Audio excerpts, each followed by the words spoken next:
Hello guys, स्वागत है आप सभी का हमारे इस बार से यूट्यूब चैनल स्टडीमेट पर। और ये है थर्मोडायनामिक्स का लास्ट लेक्चर। और हमने थर्मोडायनामिक्स में ऑलमोस्ट सारी चीजें कवर कर ली हैं। सारे प्रोसेस, चारों के चार प्रोसेस, थर्मोडायनामिक्स क्या होता है, एडियाबैटिक वगैरह जो कुछ भी है हमने सब कवर कर लिया है। First law of thermodynamics, Mayer's relation वगैरह वगैरह सब कवर हो चुका है और एकदम बेहतरीन तरीके से कवर हो चुका है। सो आज हम कवर करने वाले हैं एक इंपॉर्टेंट पार्ट और लास्ट वाला पार्ट जिसे हम कहेंगे Carnot's engine. Carnot's engine is similar like heat engine. मैंने हीट इंजन पे एक लेक्चर लिया था, लास्ट लेक्चर हीट इंजन का ही था। अगर आप डायरेक्टली इस लेक्चर पे जंप कर रहे हो तो प्लीज ये गलती मत करना, क्योंकि आज जो कुछ भी मैं सिखाने वाला हूँ वो पिछले लेक्चर से बहुत डिपेंडेंट है। लास्ट लेक्चर से बहुत सारी चीजें मैं डायरेक्टली उठाने वाला हूँ, तो जाओ जाकर पहले लास्ट लेक्चर देखो, अच्छे से नोट्स वोट्स बनाओ। लास्ट में मैंने एक सम करवाया था, बहुत फेमस है, वो भी करो और बाद में यहाँ पर आओ तो आपको ये लेक्चर जो है वो अच्छे से समझ में आ जाएगा। तो नोटबुक और पेन ले लो और स्टार्ट करते हैं आज का लेक्चर, जिसमें हम पढ़ने वाले हैं Carnot engine. Carnot's engine, Carnot बाबा की इंजन। अब इस बाबा ने क्या बताया? कार्नोट बाबा ने बताया कि इनकी जो इंजन है इस दुनिया की सबसे ज्यादा अच्छी इंजन है, सबसे ज्यादा एफिशिएंट इंजन है। हमने पता है एफिशिएंसी का फॉर्मूला बनाया था, याद है? एफिशिएंसी का फॉर्मूला पिछले लेक्चर में मैंने बताया था। तो उसमें हम लोग एफिशिएंसी निकालते थे कि कितनी होगी, 100% होगी। 100% तो हो ही नहीं सकती। तभी मैंने बताया था कि कोई भी इंजन जो हम लोग रियल वर्ल्ड में यूज करते हैं आज तक और फ्यूचर में भी हम लोग जो भी इंजन रियल वर्ल्ड में यूज करते हैं उसकी एफिशिएंसी 100% हो ही नहीं सकती, लेस देन 100% होगी, क्योंकि कोई कुछ ना कुछ अमाउंट ऑफ हीट लॉस होती है और कुछ चीजें उसमें परफेक्ट नहीं होती, तो एफिशिएंसी 100% हम नहीं बोल सकते। लेकिन कार्नोट बाबा ने क्या बोल दिया कि मैं जो इंजन अभी बता रहा हूं, यानी कि मेरी जो इंजन है कार्नोट इंजन है, इस दुनिया की सबसे पावरफुल, सबसे एफिशिएंट इंजन है। उन्होंने डिसाइड कर लिया कि मैं एक ऐसी इंजन बनाऊंगा जो दुनिया में सबसे ज्यादा एफिशिएंट हो, है ना। और ये जो बात है वो मनगढ़ंत है ना, ये मनगढ़ंत है। This is not real. Not real यानी कि can not be applicable.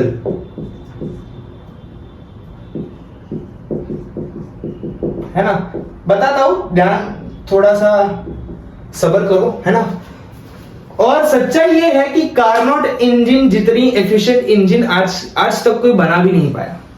Carnot बाबा की इंजन इज सबसे एफिशिएंट इंजन।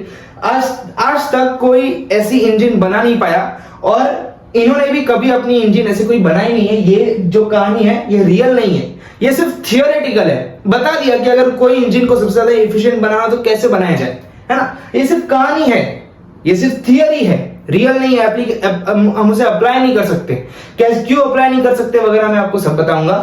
पहले इतना समझ लो कि कार्नोट बाबा की इंजन है वो सबसे एफिशिएंट है, मोस्ट एफिशिएंट, है ना, मोस्ट एफिशिएंट। इसकी एफिशिएंसी कैसे बताए कि इसकी जो एफिशिएंसी है, जितने भी इंजन है याद पर, अभी जितने भी इंजन फ्यूचर में ही बनेंगे, पास्ट में ही बने और प्रेजेंट में भी है, उनकी इंजन उन इंजन्स की एफिशिएंसी कार्नोट बाबा की इंजन की एफिशिएंसी ज्यादा नहीं हो सकती। यानी कि max of any engine that works between T1 and T2, यानी कि ये जो T1 एंड T2 बताएंगे। और एक चीज, इनकी जो इंजन है वो रिवर्सिबल है। हाँ, इनकी इंजन क्या है, रिवर्सिबल। बाकी सारे टर्म्स में समझाऊंगा, टेंशन लेने की जरा भी जरूरत नहीं है, टेंशन मत लो, मैं सारे टर्म्स समझाऊंगा। अब इसमें इस चीज को मैं थोड़ा और डीपली समझाता हूं कि कार्नोट बाबा ने पहले क्या बताया कि मेरी इंजन जो है इस दुनिया की सबसे ज्यादा एफिशिएंट इंजन है। और दूसरी चीज क्या बोले ना, मेरी इंजन जो है वो रिवर्सिबल भी है। रिवर्सिबल यानी क्या, मैं एक आपको बढ़िया सा एक ग्राफ ड्रॉ करके बताऊंगा। और इन्होंने ये बताई जो एफिशिएंसी है इंजन की, इस पूरी दुनिया में जितने भी इंजन है, अगर मैं उनका T1 और T2 जो इन्होंने लिया है, फॉर एग्जाम्पल मैंने एक इंजन ली और उस इंजन ने कारनाट बाबा ने जो T1 और जो T2 लिया है और वही T1 T2 मैं अपने इंजन में डालूं तो उसकी एफिशिएंसी कारनाट बाबा की एफिशिएंसी से कम ही आएगी। यानी कि जो T1 T2 ये डालते हैं और वही सेम T1 T2 मैं डालूं तो हमेशा इनकी एफिशिएंसी ज्यादा होगी, ऐसा इन्होंने बताया है। समझिए, ऐसा इन्होंने बताया है कि इनकी एफिशिएंसी ऐसी होगी। और साथ में बताया कि ये रिवर्सिबल है। रिवर्सिबल कैसे मैं बताता हूं, मैं आपको बताता हूं कि कारनाट बाबा की इंजन रिवर्सिबल कैसे है। पहले तो मैं एक बात बता दूं कि आपने जो हीट इंजन पढ़ी है, हीट इंजन पढ़ी है, आपको पता है कि मैंने एक ऐसा डायग्राम बनाया था, एक सिलेंडर था, यहाँ पर एक ऐसी डंडी थी और ये व्हील से कनेक्टेड थी। यहाँ से हीट जाती है तो ये डंडी को आगे पुश करती है, ये व्हील आगे जाता है, वापस इनर्शिया से पीछे आता है, ये डंडी वापस पीछे आती है और वापस हीट बाहर फेंक दी जाती है। ये आपको पता होना चाहिए क्योंकि ये मैंने पिछले लेक्चर में अच्छे से बताया है। तो इस प्रोसेस में क्या हो रहा है, इस प्रोसेस में क्या हो रहा है, पहले कुछ चीजें फॉरवर्ड डायरेक्शन में हुई, बाद में वही चीजें बैकवर्ड डायरेक्शन में हुई, यानी कि आगे वापस पीछे, यानी कि ये क्या रिवर्स ही है ना। पहले ऐसे गए, बाद में ऐसे गए, ये रिवर्स ही तो है ना। तो इनकी भी कुछ इंजन थोड़ी ज्यादा नहीं, थोड़ा समझ गए, थोड़ा रिवर्सिबल है। इनका तो पूरा ही रिवर्सिबल है, ये तो थोड़ा रिवर्सिबल था, इनका तो पूरा रिवर्सिबल है। जिस पॉइंट पे आए उसी पॉइंट पे रुक गए, है ना। तो इनकी जो इंजन है वो रिवर्सिबल है। इन्होंने क्या बताया कि पहले हम करेंगे आइसोथर्मल। पहले होगा आइसोथर्मल प्रोसेस। पहले क्या होगा, आइसोथर्मल प्रोसेस। और कौन सा प्रोसेस, आइसोथर्मल एक्सपांशन। इस लेक्चर में सारा अभी तक का जितना मैंने थर्मोडायनामिक्स पढ़ाया है वो सब इसमें आने वाला है, समझ गए। तो डायरेक्टली अगर आप लास्ट लेक्चर में आ रहे हो तो ये इससे काम नहीं बनेगा बेटा, शॉर्टकट मत यूज करना, है ना। पहले इस पॉइंट से इस पॉइंट क्या होगा, आइसोथर्मल एक्सपांशन होगा। बाद में इस पॉइंट से इस पॉइंट होगा एडियाबैटिक एक्सपांशन।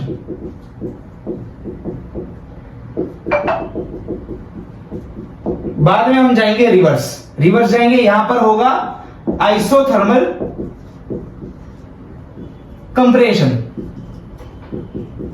है ना। वापस जा रहे हैं, पीछे की तरफ जा रहे हैं तो गैस कंप्रेस होगी। बाद में इस पॉइंट से इस पॉइंट होगा एडियाबैटिक कंप्रेशन। तो ये थी इनकी इंजन इसी बेसिस पे काम करती है। कि पहले जब पॉइंट ए पे थे तो ए टू बी क्या होगा, आइसोथर्मल एक्सपांशन होगा।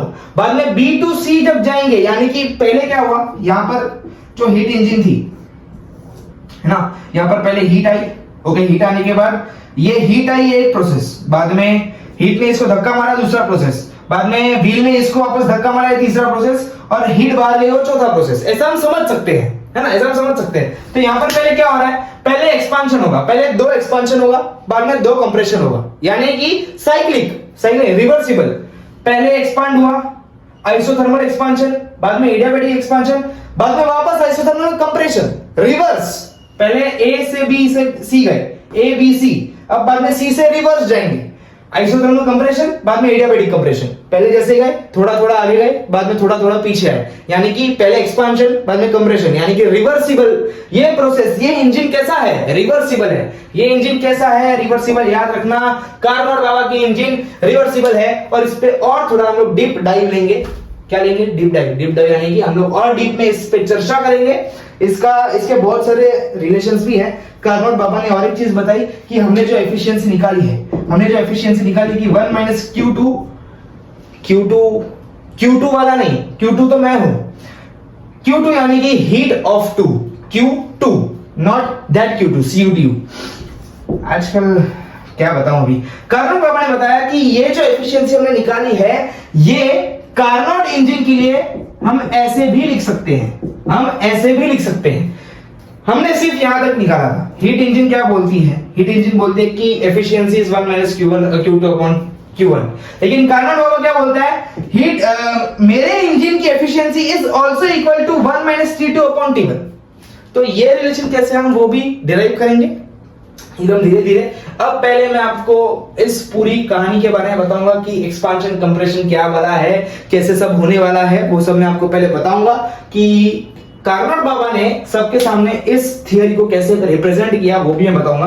तो चलो इसे नोट कर लो, आगे बढ़ते हैं। सो अब हम समझेंगे कि कार्नोट बाबा ने ये जो रिवर्सिबल वाला जो फंडा है वो कहां से निकाला, कैसे निकाला और वो एग्जैक्टली है क्या। सो ध्यान से ये जो मैं यहाँ पर जो कुछ भी बनाने वाला हूँ, जो कुछ भी लिखने वाला हूँ, एज इट इज लिख देना, क्योंकि यही है जो भी है वो, है ना। सो कार्नोट्स इंजन, है ना। पहले हम लेंगे एक डिब्बा, क्या लेंगे, डिब्बा, और डिब्बे में होगी गैस, है ना। और डिब्बे के ऊपर क्या होगा, सब चिल्ला के बोलेंगे पिस्टन, क्योंकि आज तक आपने कुछ डिब्बे के ऊपर रखा है पिस्टन के अलावा, नहीं रखा। थर्मोडायनामिक्स के चैप्टर में डिब्बे के ऊपर पिस्टन ही होता है। हाँ, और इस पिस्टन के ऊपर छोटे छोटे वेट्स हैं, छोटे छोटे वेट्स हैं। क्या है, वेट, छोटे छोटे, बिल्कुल आपके जैसे छोटे छोटे वेट्स हैं। और ये जो पिस्टन है ये फ्रिक्शनलेस है, फ्रिक्शनलेस पिस्टन, है ना। और एक बात ध्यान रखना, यहां पर जो कुछ भी बातें होंगी ये नॉट रियल है, ये रियल नहीं है, ये सारी बातें मनगढ़ंत है, हाइपोथेटिकल बातें हैं, क्योंकि आज तक कभी फ्रिक्शनलेस पिस्टन पैदा ही नहीं हुआ। और ये गैस कौन सी है, आइडियल गैस। आइडियल गैस आज तक हमें नहीं मिली है, आइडियल गैस एग्जिस्ट ही नहीं करती है। गैस यूज किया आइडियल गैस, पिस्टन यूज किया गया फ्रिक्शनलेस, और साथ में नीचे वाला जो इसका जो बेस है, इसका जो बेस है ये परफेक्टली कंडक्टिंग है, परफेक्टली कंडक्टिंग है। और आज तक कभी परफेक्टली कंडक्टिंग चीज मिली ही नहीं है। और इसकी जो बाजू में जो वॉल्स हैं, साइड वॉल्स हैं, और जो पिस्टन का जो सरफेस है, ये सब क्या है, परफेक्टली इंसुलेटिंग है। क्या है, परफेक्टली इंसुलेटिंग है, परफेक्टली इंसुलेटिंग है। समझिए, ये जो बाजू वाली जो सरफेस है ना, इसकी जो वॉल्स है, इस डब्बे की जो वॉल्स है और जो पिस्टन का जो सरफेस है, वो सब क्या है, परफेक्टली इंसुलेटिंग, यानी कि आजू बाजू से हीट अंदर बाहर नहीं कर सकती। अगर हीट को ट्रैवल करना है तो नीचे से ही करना पड़ेगा, क्योंकि ये जो बेस इसका जो है वही कंडक्टिंग है। कंडक्टिंग यानी कि हीट पास कर सकती है, टेम्परेचर एक्सचेंज हो सकता है, और इंसुलेटिंग यानी कि हीट पास कर ही नहीं सकती। समझ गए, यहां तक समझा सबको? यस सर, समझ गया। आगे बढ़ो जल्दी, टाइम कम है हमारे पास। ओके, और एक डिब्बा हम लोग लेंगे। कितने डिब्बे लेंगे सर? ये है हमारा सोर्स, ये है हमारा सोर्स, या फिर ये समझ लो कि ये है एक डिब्बा T1, या तो समझ लो ये सोर्स है। T1 क्या है, सोर्स है, और ये क्या है, परफेक्टली कंडक्टिंग है। ये क्या है, परफेक्टली कंडक्टिंग, यानी कि इससे हम हीट एक्सचेंज करवा सकते हैं। और एक डब्बा है जिसका टेम्परेचर है T2, इसका टेम्परेचर है T1, इसका टेम्परेचर है T2, और ये क्या है, सिंक है, इसे सिंक समझ लो। और ये भी क्या है, परफेक्टली कंडक्टिंग है, यानी कि इससे भी हीट अंदर बाहर हो सकती है।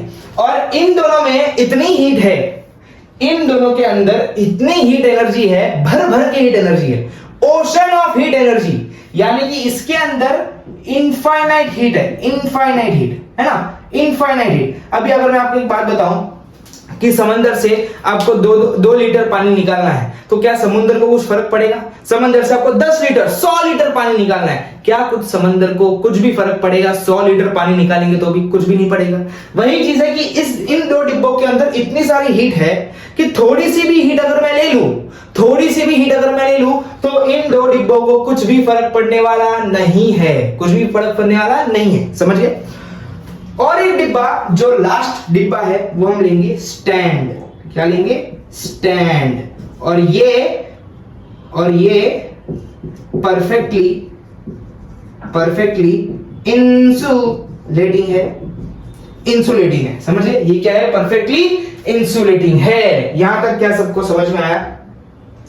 सबको समझ में आया? कमेंट में लिख दो भाई कि समझ में आ गया, तो मुझे भी पता चले कि कौन कौन मेरा वीडियो देखता है, कौन कौन मेरा वीडियो नहीं देखता है। थोड़ा तो कुछ समझ में आना चाहिए। चलो अब हम स्टार्ट करेंगे असली प्रोसेस। क्या स्टार्ट करेंगे? असली प्रोसेस। ये सब तो हमने अभी तक बोलते हैं ना कि अपैरेटस, क्या क्या चीजों की जरूरत पड़ेगी वो सब चीजें हमने इकट्ठा कर ली।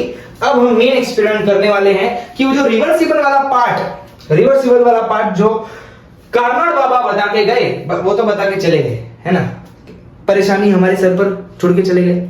अभी हम सबको ये सब पढ़ना है और मुझे पढ़ाना है, तो मुझे समझाना पड़ेगा। तो यहां पर मैं छोटा सा ग्राफ बना देता हूं, छोटा सा, बिल्कुल आपके जैसा, नन्ना सा मुन्ना सा प्यारा सा। हाँ चलो, दिख रहा है आपको दिखना चाहिए, है ना। मुझे दिखे ना दिखे क्या फर्क पड़ता है। ये है ग्राफ और ये है isothermal expansion, adiabatic expansion, isothermal compression और adiabatic compression. Oh my god, arrow उल्टा बना दिया। समझ गए? ये ए, ये बी, ये सी, ये डी। समझ गए?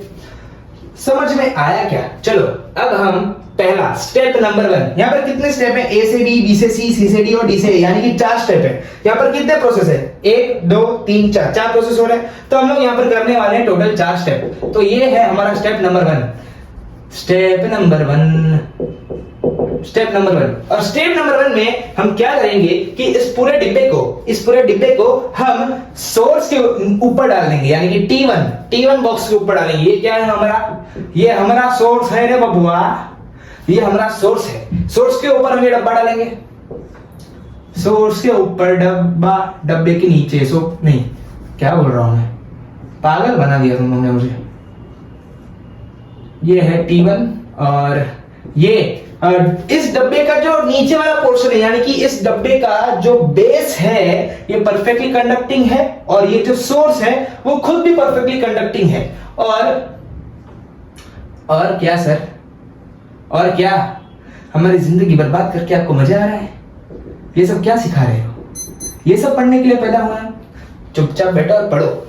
तो अब हम लोग क्या करेंगे इस पे, अब हम लोग क्या करेंगे, जरा ध्यान से सुनो। इस पे जितने भी वेट्स हैं, मैंने क्या बोला कि इस पिस्टन के ऊपर छोटे बहुत छोटे इनफाइनाइट वेट्स हैं। इस पिस्टन के ऊपर बहुत छोटे वेट्स हैं। अब मैं धीरे धीरे वेट्स को हटा रहा हूं। फॉर एग्जाम्पल यहाँ पर बहुत सारे वेट थे तो मैंने थोड़े कम कर दिए। धीरे धीरे स्लोली रिमूव वेट, एकदम धीरे धीरे मैं वेट निकाल रहा हूं। अभी अगर मैं पिस्टन हूं, मैं क्या हूं? पिस्टन हूं। अगर मेरे ऊपर से वेट कम हो रहा है तो मेरी जो नीचे वाली गैस है मुझे ऊपर खींचेगी, तो पिस्टन ऊपर जाने की कोशिश करेगा, और पिस्टन को ऊपर जाना है यानी कि गैस को क्या होना है? एक्सपांड होना है। अगर ये गैस एक्सपांड होगी तब जाके तो ये पिस्टन ऊपर जाएगा, और मैं पिस्टन के ऊपर से वेट निकाल रहा हूं, है ना, यानी कि इस पिस्टन के ऊपर कोई वेट है ही नहीं, नीचे से कोई खिंचाव ही नहीं है। अगर मैं इस पिस्टन के ऊपर से वेट निकाल रहा हूं तो गैस एक्सपांड होना चाहेगी, और एक्सपांड होना चाहेगी तो गैस कुछ ना कुछ तो वर्क डन करेगी, बराबर। अब उस कुछ ना कुछ वर्क डन करने के लिए उसको कुछ एनर्जी लगेगी, है ना, कुछ तो एनर्जी लगेगी। तो सोर्स से ये गैस कुछ हीट अपने अंदर लेगी, नीचे से लेगी, क्योंकि ये वाला पोर्शन तो इंसुलेटिंग है, पिस्टन वाला पोर्शन भी इंसुलेटिंग है, सिर्फ नीचे वाला कंडक्टिंग है। तो नीचे से कुछ हीट लेगी तो क्या होगा? जितना वर्क डन हुआ उतनी ही हीट आई। हीट कितनी आएगी अंदर? अभी थर्मोडायनामिक्स का फर्स्ट लॉ क्या बोलता है? थर्मोडायनामिक्स फर्स्ट लॉ क्या बोलता है कि हीट जितनी अंदर आई वो या तो वर्क डन करने में यूज होगी या तो इंटरनल एनर्जी में स्टोर करने में यूज होगी। अब T1 डिब्बे को उतनी ही हीट देगा जितनी हीट उसको वर्क डन करने के लिए चाहिए, यानी कि इंटरनल एनर्जी में स्टोर करने के लिए कोई हीट बचेगी ही नहीं, यानी कि यहां पर इसका इंटरनल एनर्जी 0। हीट यहां से यहां गई और पिस्टन ऊपर गया, यानी कुछ ना कुछ वर्क डन हुआ। और यहां पर टेम्परेचर चेंज नहीं होगा, जितना टेम्परेचर उसने लिया उतना टेम्परेचर है। यहां पर इंटरनल एनर्जी 0 हो जाएगी और बहुत स्लो भी है। अब मुझे एक बात बताओ, हमने चार प्रोसेस पढ़े और चारों प्रोसेस में ऐसा प्रोसेस कौन सा है जहां पर इंटरनल एनर्जी 0 है, जहां पर वो प्रोसेस बहुत स्लो कंडक्ट हो रहा है? ऑफ कोर्स वो प्रोसेस है आइसोथर्मल प्रोसेस। और आइसोथर्मल में ये गैस एक्सपांड हो रही है कि कंप्रेस हो रही है? ऑफ कोर्स सर दिख रहा है एक्सपांड हो रही है, तो ये क्या है? Isothermal expansion. यानी कि ये वाला ए से बी वाला पार्ट, ए से बी वाला पार्ट ये प्रोसेस है। स्टेप नंबर 1 क्या है, ए से बी। यहां पर क्या हुआ, गैस ने एक्सपांड किया, पिस्टन के ऊपर से मैंने वेट हटाया, पिस्टन के ऊपर से मैंने वेट हटाया, तो वेट हटाया तो पिस्टन तो अभी ढीला ढीला हो गया, यानी कि गैस को एक्सपांड होने में आसानी होगी। तो गैस एक्सपांड हो रही है, गैस एक्सपांड हो रही है तो वर्क डन हो रहा है, वर्क डन के लिए एनर्जी लगेगी। एनर्जी कहां से आएगी, एनर्जी आएगी T1 से। T1 उसको इतनी ही एनर्जी देगा जितनी उसे वर्क डन करने के लिए चाहिए, यानी कि इंटरनल एनर्जी में स्टोर करने के लिए कुछ हीट बचेगी ही नहीं, यानी कि यहां पर इसकी इंटरनल एनर्जी 0 है। अगर इंटरनल एनर्जी 0 है तो टेंपरेचर चेंज नहीं होगा, यानी कि जब मैं स्टेप 2 में पहुंचूंगा और इस डिब्बे को मैं स्टैंड के ऊपर रखूंगा, स्टेप 2 में मैं इस डिब्बे को स्टैंड के ऊपर रखूंगा, तो जरा क्या होगा मुझे बताओ क्या होगा। वापस यहां पे पिस्टन है और थोड़े वेट अभी भी बाकी है ना, और यहां पर क्या है, गैस और यहां पर है स्टैंड क्या है, परफेक्टली इंसुलेटिंग है, चारों बाजू से हीट एक्सचेंज का सवाल ही नहीं है। स्टैंड से हीट एक्सचेंज नहीं होने वाली है क्योंकि ये इंसुलेटिंग है। T1 यानी कि सोर्स से हीट एक्सचेंज क्यों हुई, क्योंकि ये परफेक्टली कंडक्टिंग है। कंडक्टिंग का मतलब कि हीट एक्सचेंज हो सकता है, इंसुलेटिंग में हीट एक्सचेंज नहीं हो सकता भैया। तो अब और इस सिलेंडर का भी सिलेंडर के डब्बे का भी आजू बाजू वाली जो वॉल्स है वो क्या है, इंसुलेटिंग है, सिर्फ नीचे वाला पार्ट कंडक्टिंग है। अब क्या हो रहा है कि इस वाले स्टेप में मैं, ध्यान से सुनना, स्टेप 1 में मैं स्लोली रिमूव कर रहा था वेट्स को, स्लोली रिमूव कर रहा था। अब मैं क्या कर रहा हूं, इन छोटे छोटे वेट्स को फास्ट रिमूव कर रहा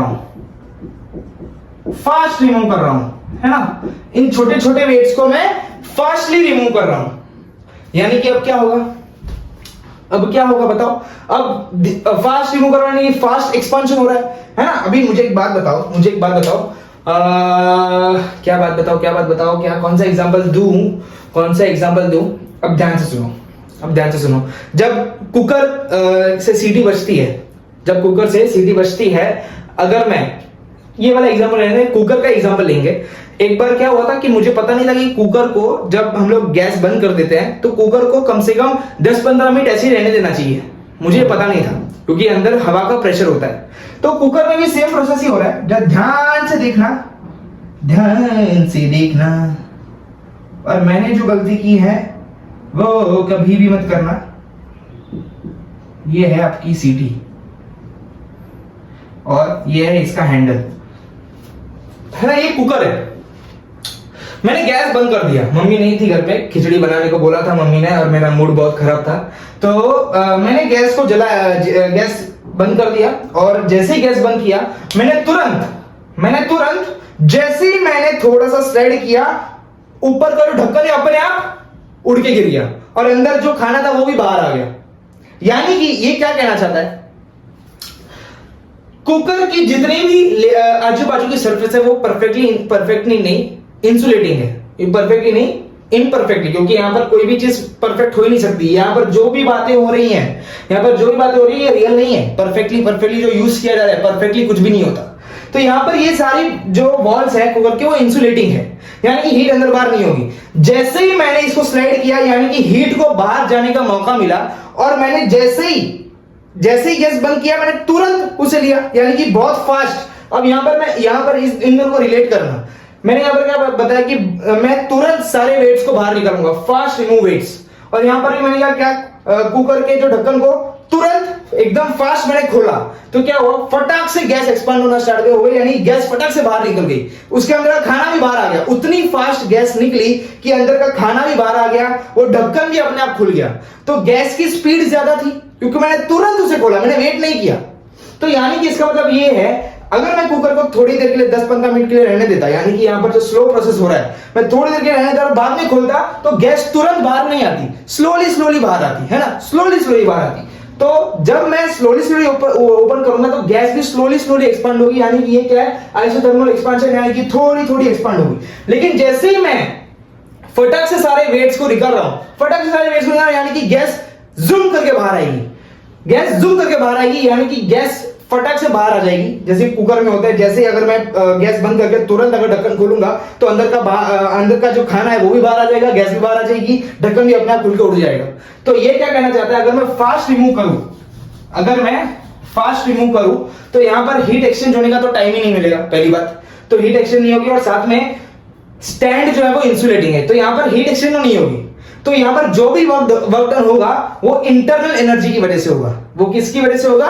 इंटरनल एनर्जी की वजह। यहां पर गैस एक्सपांड करेगी, क्योंकि मैं वेट निकाल रहा हूं फटाफट, गैस एक्सपांड करेगी। कैसे करेगी? वर्क डन, गैस एक्सपांड करेगी यानी वर्क डन होगा, वर्क डन होने के लिए कुछ एनर्जी लगेगी। एनर्जी कहां से आएगी? इंटरनल एनर्जी से आएगी। तो यहां पर हीट एक्सचेंज नहीं हो रहा, हीट एक्सचेंज नहीं हो रहा, साथ में ये प्रोसेस बहुत फास्ट है, ये प्रोसेस बहुत फास्ट है। तो ये इस प्रोसेस का नाम क्या होगा? हमने 4 प्रोसेस पढ़े। आइसोथर्मल किसे बोलेंगे? जो बहुत स्लो हो और इंटरनल एनर्जी 0 हो। और वैसा कौन सा प्रोसेस है जिसमें हीट एक्सचेंज नहीं होता और बहुत फास्ट प्रोसेस हो? ऑफ कोर्स वो एडियाबैटिक प्रोसेस है, एडियाबैटिक। और यहां पर गैस कंप्रेस हो रही है कि एक्सपांड हो रही है? ऑफ कोर्स सर एक्सपांड हो रही है, तो एडियाबैटिक एक्सपांशन, समझ गए? Adiabatic expansion.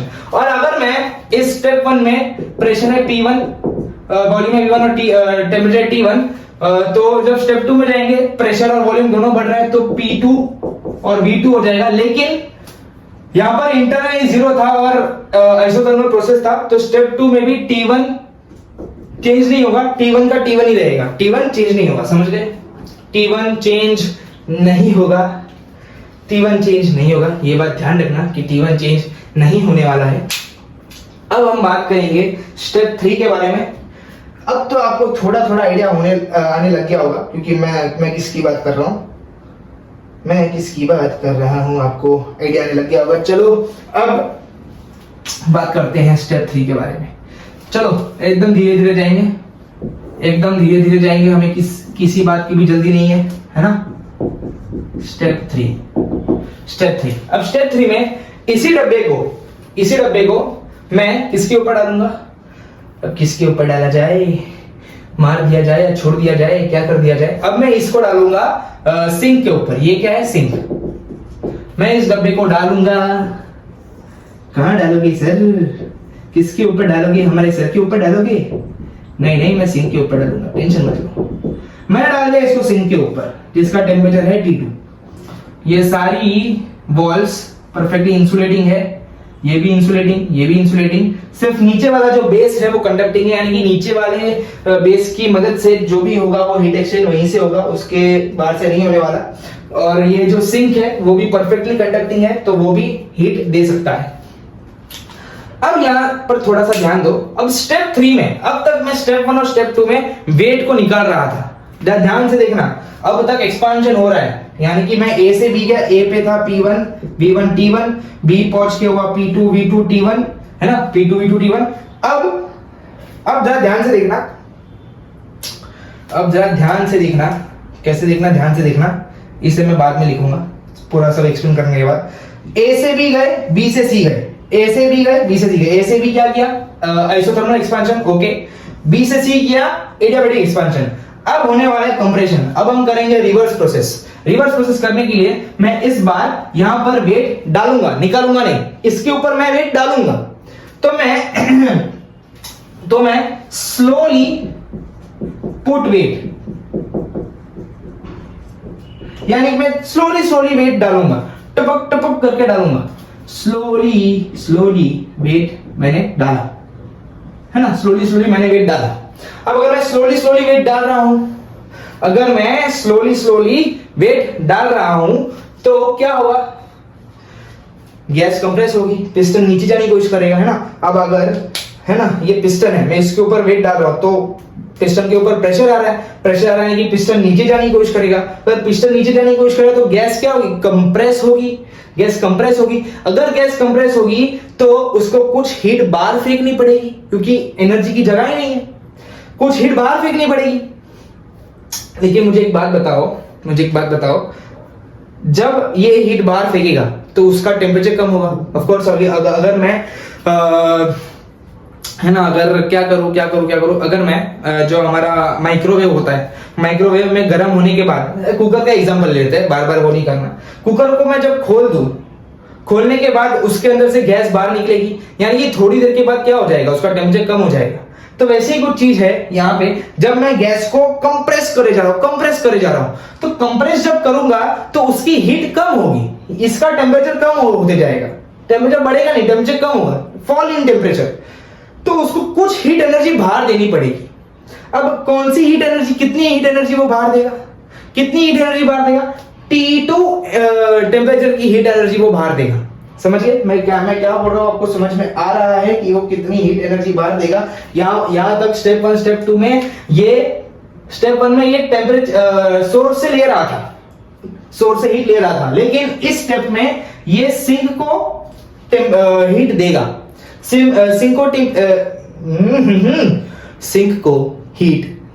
सिंक को हीट देगा। ओके, और कितनी हीट देगा, जब तक, यहां तक स्टेप 2 में इसका टेम्परेचर T1 था, स्टेप 2 में इसका टेम्परेचर था T1। अब ये डिब्बा सिंक को उतनी ही हीट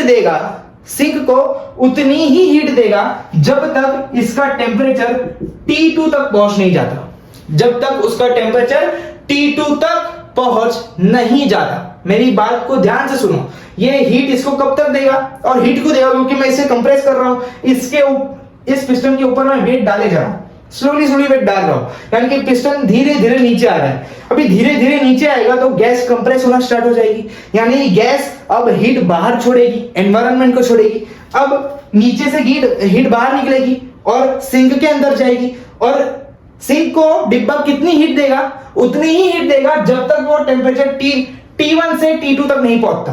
पहले T1 था, अब इसका टेम्परेचर कम होगा क्योंकि वो हीट दे रहा है, तो T1 से जब डिक्रीज कम हो के टेम्परेचर T2 तक पहुंच नहीं जाता, तब तक ये डिब्बा इसे हीट देता जाएगा। समझ गए। और इसका टेम्परेचर भी T2 था ही पहले से, और इसका टेम्परेचर T2 है ना। मैंने क्या बताया, इन दोनों की कैपेसिटी कितनी है, इंफिनिटी है। अब अगर आप ओशन में 10 लीटर 20 लीटर पानी डालोगे, एक्स्ट्रा पानी डालोगे, तो भी क्या ओशन में कुछ फर्क पड़ेगा, नहीं पड़ेगा। ऑफ कोर्स की बात है, इतना बड़ा ओशन है ना, इतना 1 मिलियन लीटर का ओशन है, और अगर उसके ऊपर आप 10 लीटर डालोगे तो क्या ही फर्क पड़ेगा, कुछ फर्क नहीं पड़ेगा। 10 लीटर निकाला है, 10 लीटर डालो, कुछ फर्क नहीं पड़ने वाला। तो यहां से हमने हीट ली थी और हम इसे अब हीट दे रहे हैं। अगर ये डिब्बा इसको थोड़ी सी हीट दे रहा है, तो इसके टेम्परेचर में कुछ फर्क नहीं पड़ने वाला, कुछ भी फर्क नहीं पड़ेगा, T2 का T2 रहेगा। ओशन में आप कितना भी पानी डाल दो, ओशन को कुछ फर्क नहीं पड़ने वाला। यहां पर भी ये हीट का ओशन है। अभी अगर ये डिब्बा सिंक को हीट दे रहा है, तो इसके टेम्परेचर कुछ फर्क नहीं पड़ने वाला, लेकिन डिब्बे का टेम्परेचर गिर जाएगा, T2 तक गिरेगा। अब यहां पर T2 सेम है, T2 सेम है, यानी कि यहां पर टेम्परेचर सेम है, और टेम्परेचर सेम है यानी कि इंटरनल एनर्जी 0, डेल्टा U 0, लेकिन फिर भी हीट एक्सचेंज हो रही है ना। यानी कि ये कौन सा प्रोसेस है, आइसोथर्मल। स्लोली भी हो रहा है, इंटरनल 0 भी है, तो यानी कि ये आइसोथर्मल प्रोसेस है रे बाबा। अब इसमें गैस कंप्रेस हो रही है कि एक्सपांड हो रही है, यहां पर एक्सपांड हुई, यहां पर भी एक्सपांड हुई, लेकिन यहां पर कंप्रेस हुई। तो ये क्या है, आइसोथर्मल कंप्रेशन। समझ रहे, कंप्रेशन। अब हम करेंगे स्टेप नंबर 4, यानी कि ए से बी। ओह माय गॉड, ये कैसे पूछ गया, ये बी है, नीचे आके सी हो गया। अब हम जाएंगे, ये सी से डी चले गए। सी से डी कैसा है, पहले आइसोथर्मल कंप्रेशन, यानी कि ये क्या है, सी से डी आइसोथर्मल कंप्रेशन। अब हम जाएंगे ए से डी। अब इसमें क्या हो, ध्यान से सुनना, स्टेप 4। अब हम यहां पर बहुत तेजी से इस पे वेट डालेंगे। यहां पर हमने स्लोली वेट डाला, एक वेट डाला, थोड़ी देर रुका, दूसरा वेट डाला, थोड़ी देर रुका, तीसरा वेट डाला, थोड़ी देर रुका, लेकिन इसमें एक साथ सारा वेट डाल देंगे, एक साथ सारा वेट, फास्टली पुट वेट,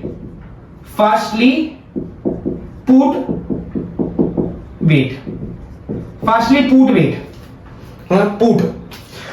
अब हम फास्टली पुट वेट डालेंगे, पहले डायग्राम बनाने दे रहे बाबा, बाद में।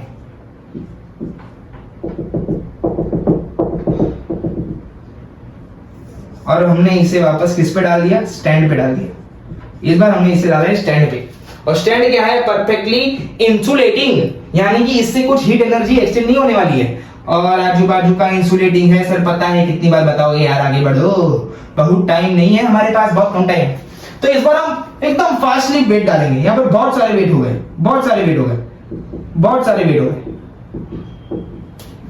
यानी कि इस पिस्टन पे बहुत सारा प्रेशर आया होगा, यानी कि पिस्टन बहुत तेजी से नीचे जाएगा, यानी कि गैस बहुत तेजी से दबना स्टार्ट हो जाएगी, गैस बहुत तेजी से दबना स्टार्ट हो जाएगी। और इस बार तो हीट एक्सचेंज होने के लिए कोई जगह भी नहीं है।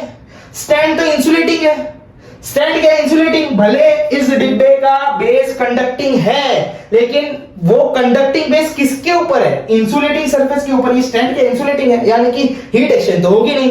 गैस दबे जा रही है, दबे जा रही है, दबे जा रही है, लेकिन हीट एक्सचेंज नहीं हो रही है, हीट एक्सचेंज नहीं हो रही है। यानी कि यहां पर क्या होगा, ध्यान दो जरा, ध्यान दो जरा, यहां पर क्या होगा, मुझे एक बात बताओ, यहां पर क्या होगा। यहां पर टेम्परेचर T2 तो होगा। अब यहां पर जब हम गए थे, यहां पर जब हम गए थे, मुझे एक बात बताना, हम मिले यहां पर A पे P1 V1 T1 था, यहां पर भी था P2 V2 T1, और यहां पर हम पहुंचे C तक पहुंचे तो टेम्परेचर T2 हो गया यहां पर, है ना।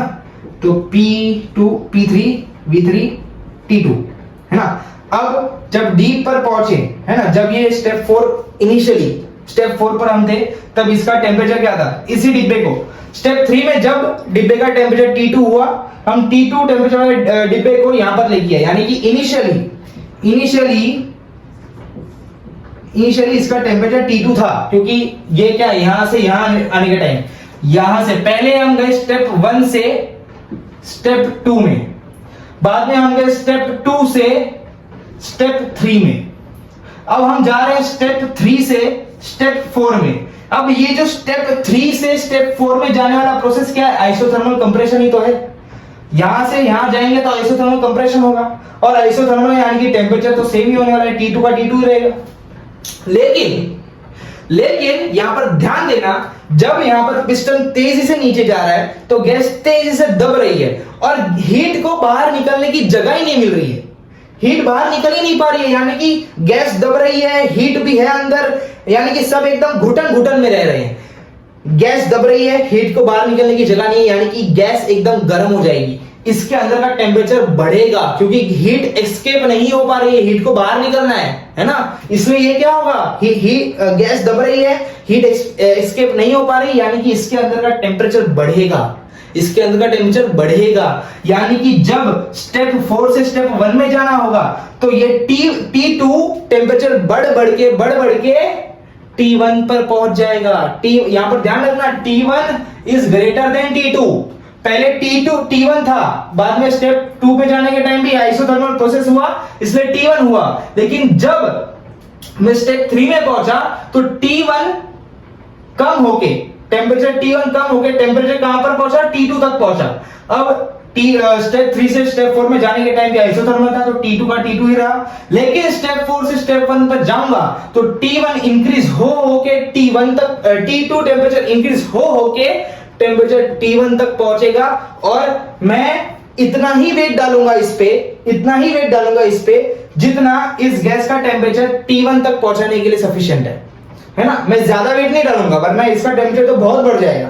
मैं उतना ही वेट डालूंगा जिससे इसका टेम्परेचर T1 हो जाए, है ना। मैं कितना वेट डालूंगा, उतना ही वेट डालूंगा जितना। बीच में ये वीडियो स्टॉप हो गया, पता नहीं कैसे। तो मैं क्या बता रहा था कि मैं इस पे उतने ही वेट डालूंगा, है ना। अगर मैंने बहुत सारे वेट डाल दिए तो इसका गैस तो बहुत कंप्रेस हो जाएगी और इसका टेम्परेचर बहुत बढ़ जाएगा।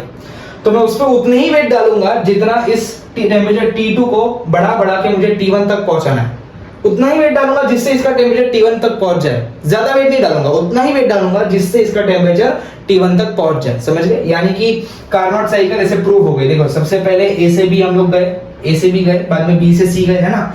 A से B, यहाँ स्टेप 1 से स्टेप 2 A से B, स्टेप 2 से स्टेप 3 यानी कि B से C, स्टेप 3 से स्टेप 4 यानी कि C से D, और स्टेप 4 से स्टेप 1 यानी कि D से A।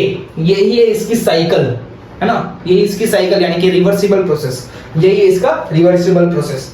आई होप आपको ये साइकिल और ये जो है समझ में आया है, ज्यादा आपको कुछ दिक्कत है नहीं। यहाँ पर हमेशा ध्यान रखना T1 is greater than T2 और ये सब जो बातें हैं ये मनगढ़ंत है, हाइपोथेटिकल है और नॉट रियल है, ये ध्यान रखना। अब हम बात करेंगे कि कार्नोट बाबा ने 1 - T2/T1 वाला फंडा कैसे बताया, उसको हम लोग अभी डिराइव करने वाले हैं। तो इसे नोट कर लो, है ना, इसे नोट कर लो। और अब मैं इसे रफ करने जा रहा हूं, तो चलो आगे बढ़ते हैं। अभी हम लोग डिराइव करेंगे कि एफिशिएंसी उसने कैसे निकाली टेम्परेचर के फॉर्म में। तो पहले वही ग्राफ में वापस बना देता हूं, है ना, वही ग्राफ में वापस बना लेता हूं। A से B से C से D से A, समझ गए। तो पहले A से B क्या था, A से B क्या था, आइसोथर्मल एक्सपांशन था, बराबर। तो आइसोथर्मल एक्सपांशन में क्या होगा, पहले तो आइसोथर्मल प्रोसेस है तो फर्स्ट ऑफ थर्मोडायनामिक्स क्या हो जाएगा, Q = W, इंटरनल एनर्जी है ही नहीं, डेल्टा U 0। तो Q = W, यानी कि यहाँ पर जो हीट है या तो वर्क है, वो किसके इक्वल होगा, nRT1। यहाँ पर क्या था, V1 T1, यहाँ पर P2 V2 T1, यहाँ पर P3 T2, यहाँ पर P4 V4 T2 और बाद में वापस यहाँ पर पहुंच गया हो। सो अब nRT1 log V2/V1, यही होता है ना work done in isothermal process. सब हमने डिराइव किया है पहले, है ना, यही होता है। ओके, अब बात करते हैं B2C के बारे में, जो है एडियाबैटिक एक्सपांशन में Q होगा ही नहीं, तो यहाँ पर W = -ΔU हो जाएगा, है ना, W = -ΔU। तो यहाँ पर work done in adiabatic process क्या होता है, जरा याद करके मुझे बताओ क्या होता है। हमने सब पढ़ा है वैसे तो, आपको ज्यादा ही होने की जरूरत नहीं है। तो इसमें हमने पढ़ा था nRT2 - T1/1 गामा, है ना। और अगर मुझे डेल्टा U निकालना है तो डेल्टा U = W। ओके, चलो इसकी बात कर ली। अब बात करते हैं C से D में जाने के टाइम वापस आइसोथर्मल कंप्रेशन हो रहा है, तो यहाँ पर भी डेल्टा U 0 होगा। आइसोथर्मल कंप्रेशन है तो डेल्टा U 0 हो जाएगा। तो यहाँ पर क्या होगा, मुझे बताओ, यहाँ पर क्या होगा। यहाँ पर वर्क डन जो होगा वो नेगेटिव होगा, work will be negative.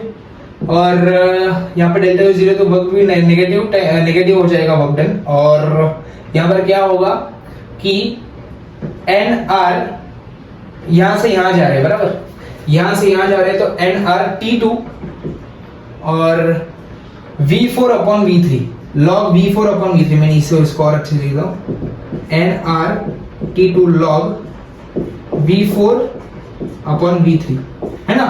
V4 और V3, पहले V3 था बाद में V4 हुआ, तो ये इसका वर्क डन हो जाएगा, और ये इसका क्या होगा, हीट होगा, है कि नहीं, बराबर। मैंने बराबर बोला, यस और नो, यस सर, बराबर बोला। अब हम जाएंगे D से A की तरफ। क्या हो रहा है, एडियाबैटिक कंप्रेशन, और एडियाबैटिक कंप्रेशन में वापस W = -U - ΔU। अब यहाँ पर ध्यान दो, यहाँ पर जब हम जाएंगे तो वर्क डन किसके होगा, nR T1 - T2/1 गामा। पहले T2 था बाद में T1 हुआ, यानी कि T1 - T2/1 गामा। तो ये अपना वर्क डन हो जाएगा, ठीक है। तो मैं ये क्या बोल सकता हूँ, और ये साइक्लिक प्रोसेस है, यानी कि इसका डेल्टा U 0 होगा, है कि नहीं। देखो ना यहाँ पर डेल्टा U क्या हो जाएगा, delta U will be equal to, यहाँ पर डेल्टा U क्या हो जाएगा, will be equal to minus times of nRT2 - T1/1 gamma, ठीक है नहीं। और यहाँ पर डेल्टा U क्या हो जाएगा, nRT2, यहाँ पर डेल्टा U = -W, तो यहाँ पर माइनस से मल्टीप्लाई कर दो तो यही हो जाएगा। इन दोनों को ऐड करो, क्योंकि इन दोनों प्रोसेस में डेल्टा U 0, इन दोनों को ऐड करोगे तो डेल्टा U 0 हो जाएगा। और मैंने आपको पहले ही बताया कि साइक्लिक प्रोसेस में डेल्टा U 0 होता है, समझ गए? तो अब हमें इतनी बातें पता चली है, हमने यहाँ पर वर्क डन और वर्क डन इन B2C और C2D ढूंढ लिया है। ओके, चलो अभी आगे बढ़ते हैं। थोड़ा बहुत टाइम पास कर लिया सर, अभी थोड़ा आगे बढ़ो। तो मुझे एक बात बताओ, क्या बताएं सर, बताओ क्या बताएं, मुझे क्या बताना था, मैं खुद भूल गया। ओके, सो ये जो हमने ग्राफ बनाया, हमने जो ये ग्राफ बनाया A B C D, इसमें जहां जहां एडियाबेटिक था। अब मुझे एक बात बताओ, मुझे क्या बताओ, एक बात बताओ, ए से बी में जब हम गए तो हीट और वर्क किसके इक्वल आया? हीट और वर्क इक्वल आया nRT1 log V2 by V1 बराबर, इसके इक्वल आया। और B से C में जब हम गए तो वर्क डन हमारा आया कुछ nRT2 minus T1 upon 1 minus gamma. और जब हम C से D गए तो हमारा हीट और वर्क किसके इक्वल आया? nRT2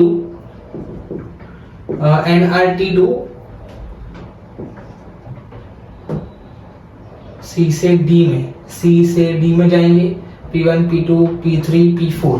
ओके, तो V4 अपॉन V3 इसके इक्वल आया था। और D से A जाएंगे तो हमारा वर्क डन किसके इक्वल आया था? nRT1 minus T2 upon 1 minus gamma. अब हमारा जो कोएफिशिएंट होता है किसका, एफिशिएंसी का जो हमारा फॉर्मूला होता है वो होता है net work done upon W2, sink का जो हीट है वो। तो यहां पर मुझे एक बात बताओ, upon sorry heat gain W1 है ना,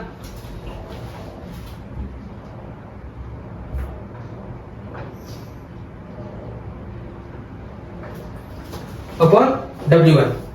तो अब यहाँ पर वर्क डन नेट कितना है? वर्क डन नेट यहाँ पर मुझे एक बात बताओ, ये वर्क 4 3 2 1 और ये है Q1 और ये है Q2। तो अब मुझे एक बात बताओ कि अगर मैं चारों वर्क को ऐड करूं W1 plus W2 plus W3 plus W4 upon Q1 किसके इक्वल है? nRT1 log V2 upon V1 है कि नहीं, इसके इक्वल है। अब जरा ध्यान से देखो कि V4 और V2 एग्जैक्टली एक दूसरे के ऑपोजिट है, यानी कि V4 और V2 एक दूसरे को कैंसिल करेंगे, यानी कि ये दोनों जीरो हो गए, है ना। अब क्या बचा? V1 plus W1 plus W3, है ना। W4 W2 एक दूसरे को कैंसिल कर रहे हैं, है ना, एग्जैक्टली ऑपोजिट है, ये एग्जैक्टली ऑपोजिट है ना। तो जब ये दोनों ऐड होंगे तो एक दूसरे को कैंसिल कर देंगे। अब W1 और W3 बचा है, यानी कि W1 क्या है हमारा? nRT1 log V2 upon V1 plus nRT2 log V4 upon V3 upon nRT1 ये जैसा था वैसा ही log V2 अपॉन V1। अब जब मैं डिवाइड करूंगा इनको तो ये क्या बन जाएगा? 1 plus nRT2 log V4 by V3 upon nRT1 log V2 upon V1। यहां से nr nr कैंसिल हो गया, तो क्या बचेगा? 1 plus T2 upon T1 log V4 by V3 log V2 by V1, है ना। यहां तक समझा है सबको? यस सर, समझा है। अब जरा ध्यान दो कि जब हम A टू B और B टू C और C से D और D से जाते हैं तो A टू B क्या है? आइसोथर्मल एक्सपांशन यानी कि आइसोथर्मल प्रोसेस। तो A टू B की अगर मैं बात करूं, यहां पर था P1 V1 P2 V2, यहां पर था P3 V3, यहां पर था P4 V4। जब मैं A से B में जाने की बात करूं तो आइसोथर्मल इक्वेशन क्या हो जाएगी मेरी? P1 V1 is equal to P2 V2। जब मैं B से C जाऊंगा यानी कि एडियाबेटिक प्रोसेस होगा, तब मेरी एडियाबेटिक इक्वेशन क्या बन जाएंगी? P2 V2 raise to gamma is equal to P3 V3 raise to gamma, है ना, यहां से यहां जाऊंगा तो P2 V2 raise to gamma is equal to P3 V3 raise to gamma, B से C। बाद में जब C से D में जाऊंगा तो वापस आइसोथर्मल यानी कि P3 V3 is equal to P4 V4। हाँ की ना? हाँ सर हाँ। जब वापस हम D से A जाएंगे तो एडियाबैटिक प्रोसेस हो रहा है तो P4 V4 raise to gamma is equal to P1 V1 raise to gamma. हाँ की ना? यस सर, बराबर बोले आप, है कि नहीं? अब इन चारों को मल्टीप्लाई करो एक साथ मल्टीप्लाई करो, यानी कि P1 V1 into P2 V2 raise to gamma into P3 V3 into P4 V4 raise to gamma is equal to P2 V2 into P3 V3 raise to gamma into P4 V4 into P1 V1 raise to gamma. ऐसे सबको एक साथ multiply कर दो तो left hand side P1 P2 P3 P4 आएंगे और right hand side भी P1 P2 P3 P4 आएंगे, तो सारे एक साथ कैंसिल हो जाएंगे, तो प्रेशर तो एक साथ कैंसिल हो गया। अब राइट हैंड साइड में क्या बचेगा? V1 V2 raise to gamma V3 V4 raise to gamma. Right hand side क्या बचेगा? V2 V3 raise to gamma V4 into V1 raise to gamma, है कि नहीं? यही बचेगा। अब सबको एक साइड में ला लेते हैं, है ना, V2 raise to gamma upon V2 और V4 raise to gamma upon V4 is equal to V3 raise to gamma upon V3 और V1 raise to gamma upon V1, है ना, ऐसे में ला ली। अब इन सबको ऊपर लेके जाओ तो क्या हो जाएगा? ध्यान से देखना, ये हो जाएगा V2 raise to gamma minus 1 into V4 raise to gamma minus 1 is equal to V3 raise to gamma minus 1 into V1 raise to gamma minus 1। मैं गामा माइनस 1 का रूट ले रहा हूं, बोथ द साइड में gamma minus 1 का root ले रहा हूं, तो गामा माइनस 1 उड़ गया, तो अंदर क्या बचेगा? V2 into V4 is equal to V3 into, पर ध्यान से देखो, ये मैं यहां पर ले लूंगा square root of gamma minus 1 से मैंने स्क्वायर रूट ले लिया, है ना, गामा माइनस 1 का मैं स्क्वायर रूट ले लिया तो गामा माइनस 1 हट गया, पावर ही हट गई, तो क्या बचेगा? V2 into V4 is equal to V3 into V1। अब मैं लिखूंगा V2 अपॉन V1, नहीं, मैं लिखूंगा V1 upon V2 is equal to V4 upon V3, है ना, V1 upon V2 is equal to V4 upon V3। ये इक्वेशन मुझे मिल गया। अब जरा ध्यान से देखो, यहाँ पे ये कैसे चेंज हो जाएगा? 1 plus T2 log V4 upon V3 वाले में डालूंगा V1 अपॉन V2 और नीचे जैसा था वैसा ही। अब मैं इसका उल्टा रेसिप्रोकल करूंगा, है ना, तो ऊपर क्या रहेगा? -1 आ जाएगा। V2 अपॉन V1 मैंने इन दोनों का रेसिप्रोकल ले लिया तो ऊपर -1 आ जाएगा और T1 log V2 upon V1। अब log की प्रॉपर्टी की -1 आगे आगे मल्टीप्लाई हो जाएगा, -1 यहाँ आके मल्टीप्लाई हो जाएगा तो ये माइनस हो जाएगा। अब log कैंसिल, तो नीचे क्या बचेगा? 1 माइनस T2 बाय T1 और यही क्या है? एफिशिएंसी, है ना। तो कार्नोट बाबा ने एफिशिएंसी इस तरीके से निकाला था, इस डेरिवेशन करके कार्नोट बाबा ने इसका एफिशिएंसी निकाला। तो कार्नोट इंजन के लिए efficiency is equal to 1 minus T2 upon T1 is equal to 1 minus Q2 upon Q1, यानी कि इस रिलेशन से पता चलता है कि T2 upon T1 is equal to Q2 upon Q1। ये भी नोट कर लो, ये भी क्या कर लो? नोट कर लो, समझ गए, है ना। अगर मैं इन दोनों को इक्वल करूंगा तो 1 1 कैंसिल हो जाएगा, माइनस माइनस कैंसिल हो जाएगा, तो T2 upon T1 is equal to Q2 upon Q1। तो कार्नोट इंजन के लिए ये ट्रू है, हमेशा नहीं, कार्नोट इंजन के लिए ये ट्रू है। समझ गए? समझ में आ गया? चलो अब बात करते हैं रेफ्रिजरेटर की। अब बात करते हैं रेफ्रिजरेटर के बारे में। फ्रिज, घर के फ्रिज के बारे में बात करेंगे, है ना। सर क्या आप हमें फ्रिज बेचने वाले हो? नहीं नहीं, मैं फ्रिज नहीं बेचने वाला, मैं सिर्फ फ्रिज के बारे में बताने वाला हूँ कि फ्रिज के अंदर जो इंजन है, फ्रिज भी एक थर्मोडायनामिक्स ही है कि नहीं, कि वो हीट के ऊपर ही काम करता है, गर्म चीजों को ठंडा कर देता है कि नहीं। तो एग्जैक्टली होता क्या है? जरा आपने कभी इमेजिन किया है कि आपने फ्रिज खोला और फॉर एग्जाम्पल बहुत गर्मा गर्म चीज थी, फॉर एग्जाम्पल क्या आपको जो भी पसंद हो, आपका जो फेवरेट खाना मैगी है, कुछ भी है, सब्जी है, आप मम्मी ने बनाई होगी भिंडी की सब्जी एकदम गर्मा गर्म, आपने क्या किया? आपने उसको फ्रिज के अंदर डाल दिया, है ना।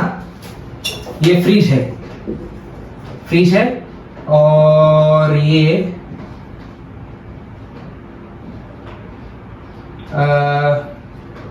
ये इसके अंदर आपकी सब्जी है ना। आपने इस सब्जी का कटोरा फ्रिज के अंदर डाल दिया। पहले ये बहुत गर्म था, अंदर जाने के बाद ठंडा हो गया। ऐसे कैसे कैसे होगा? कभी ऐसा दिमाग में ख्याल आया कि गर्म चीज अंदर जाके ठंडी कैसे हो गई? तो फ्रिज ने क्या किया, फ्रिज ने क्या किया यहाँ पे ध्यान से सुनना। फ्रिज ने यहाँ पे क्या किया, फ्रिज ने ये जब इसके अंदर गया, यानी कि ये कटोरा, गर्म कटोरा इसके अंदर गया, तो अब ये फ्रिज का पार्ट हो गया है कि नहीं? ये फ्रिज के अंदर है, यानी कि ये फ्रिज का पार्ट हो गया।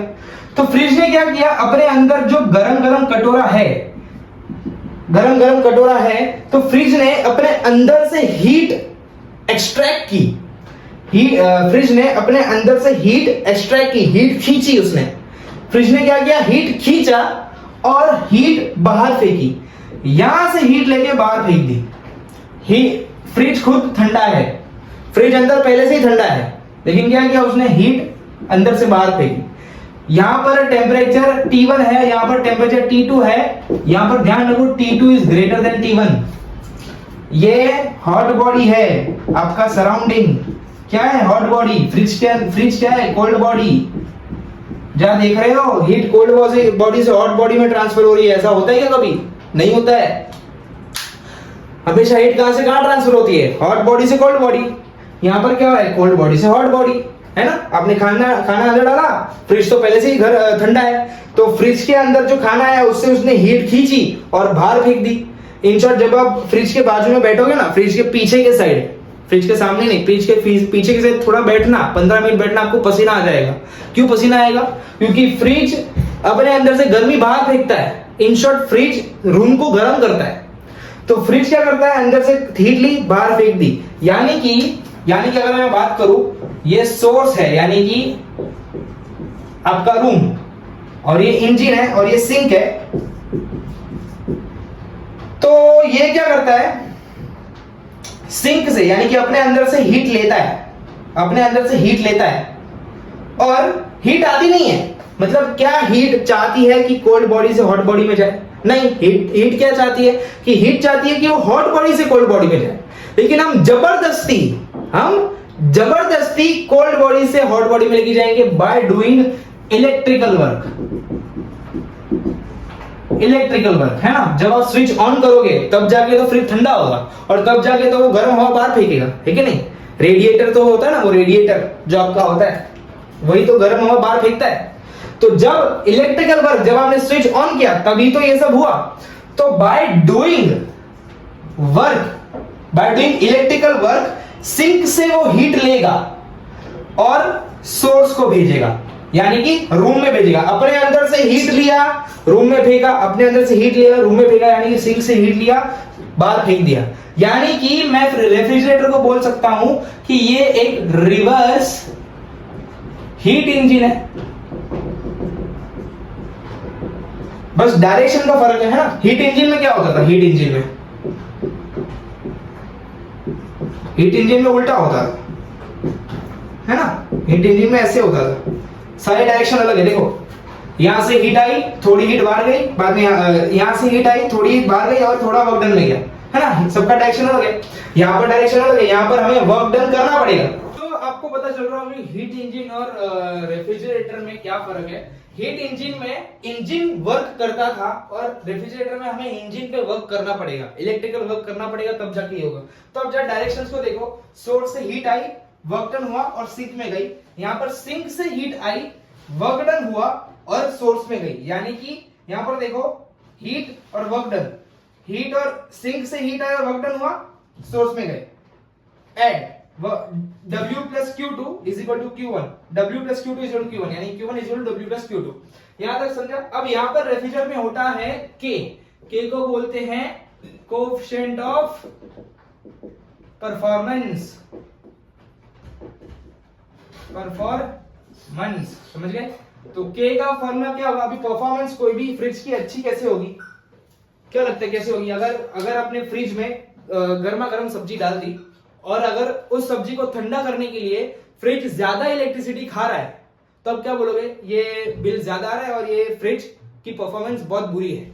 अगर परफॉर्मेंस को अच्छी करनी हो तो आपको उसी खाने को जल्दी ठंडा करना पड़ेगा और इलेक्ट्रिसिटी भी कम यूज करनी होगी, है ना। कम इलेक्ट्रिसिटी में खाना ठंडा हो जाए तो फ्रिज की परफॉर्मेंस अच्छी है। यानी कि खाना ठंडा होने के लिए सिंक से मुझे हीट ज्यादा निकालनी पड़ेगी। सिंक से हीट ज्यादा निकालो तब जाके, तो खाने से हीट ज्यादा निकालूंगा तब जाके तो खाना ठंडा होगा। तो सिंक से जितनी हीट में ज्यादा निकालूंगा और जितने कम वर्क डन में निकालूंगा उससे मैं बोलूंगा कि ज्यादा परफॉर्मेंस है। यानी कि जितनी ज्यादा हीट मैं निकालूंगा कम वर्क डन करके तो परफॉर्मेंस अच्छी होगी। वर्क डन कम किया मैंने, यानी कि इलेक्ट्रिकल वर्क डन कम किया, इलेक्ट्रिसिटी कम खाई और हीट भी ज्यादा निकाली, तो मैं क्या बोलूंगा परफॉर्मेंस अच्छी है। तो K का फॉर्मूला क्या रहेगा, Q2 upon W। I hope आपको ये फॉर्मूला समझा होगा और आपको ये लेक्चर भी समझा होगा और थर्मोडायनामिक्स का पूरा, तो थर्मोडायनामिक्स का चैप्टर खत्म हो गया है। आई होप आपको ये जो पूरी सीरीज है, ये 9th या तो 10th लेक्चर होगा थर्मोडायनामिक्स का, आपको समझ में आया होगा पूरा चैप्टर, क्योंकि बहुत मेहनत से मैंने बनाया भी है। और अब हम सिर्फ करेंगे सम्स, और वो भी उसका लेक्चर आएगा, सम्स का भी HC वर्मा वगैरह से करेंगे और नेक्स्ट चैप्टर भी स्टार्ट करेंगे। तो तब तक के लिए मिलते हैं नेक्स्ट लेक्चर में, तब तक के लिए गुड बाय, जय श्री कृष्ण, राधे राधे, टेक केयर।